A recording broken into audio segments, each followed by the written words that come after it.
Americans have been praying for the safety of our troops and for the protection of innocent life in Iraq. Americans prayed that war would not be necessary, and now pray that peace will be just and lasting. A somber, patriotic National Day of Prayer for the President. Also, a busy day. In just hours, he's scheduled to land aboard this aircraft carrier, steaming toward the California coast. And later, he'll deliver a very carefully worded speech to the American people.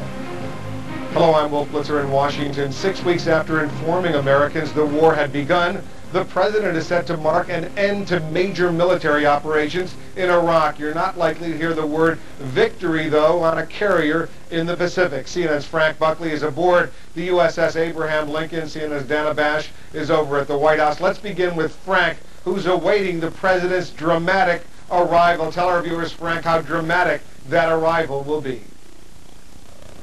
It will be very dramatic, Wolf. The President arriving in an S-3 Viking. That's an anti-submarine and an mid-air refueler aboard the aircraft carrier. It is a jet. He will be taking a trap just like any other jet that is using the tail hook to have a very dynamic stop, going from about 150 miles an hour to 0 in about 2 seconds.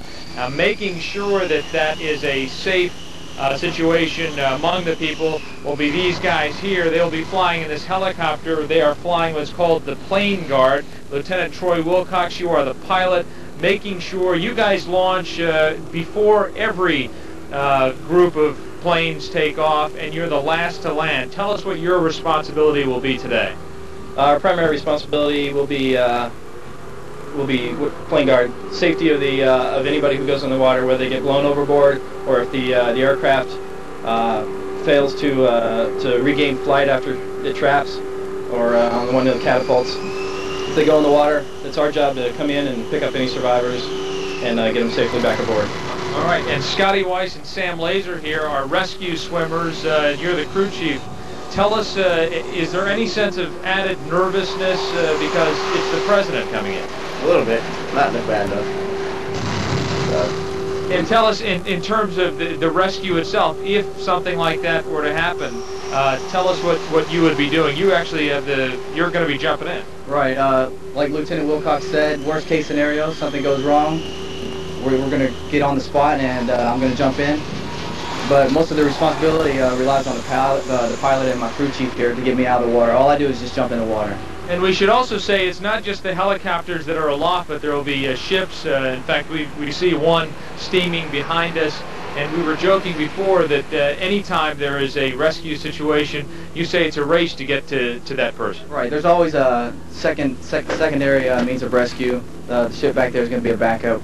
Helicopter's always the primary means of rescue for us. And it's just worst case scenario. Something goes wrong.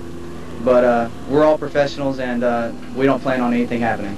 Let me ask the three of you. You've been at sea for 10 months, longest aircraft carrier deployment, nearly 10 months, since the Vietnam era. 12,000 plus sorties. Did you have to rescue anyone during this 10-month deployment? That man right there did. Professor Laser already got to rescue this cruise. So. Okay, well done. Thank you very much. We appreciate what you've done, and Wolf, we're going to toss it back to you there. Frank, a quick question. Normally a president comes aboard an aircraft carrier on a helicopter. This time he's flying in on a plane. What was the reasoning for that? Well, what we've been told is that the White House wanted to, first of all, the instructions to the ship was don't do anything special. That is, don't paint the ship beyond any different than it normally would be. And the primary reason, though, is that the ship is significantly offshore. It's may or may not be within helicopter range, but it is within aircraft range. We had to fly out here on an aircraft ourselves yesterday. We can tell you that the President, we're told, had to undergo some training that was specific to flying in a jet. When we fly in the kind of aircraft that we flew on, which is the COD, the propeller-driven plane, you don't have to get any special training.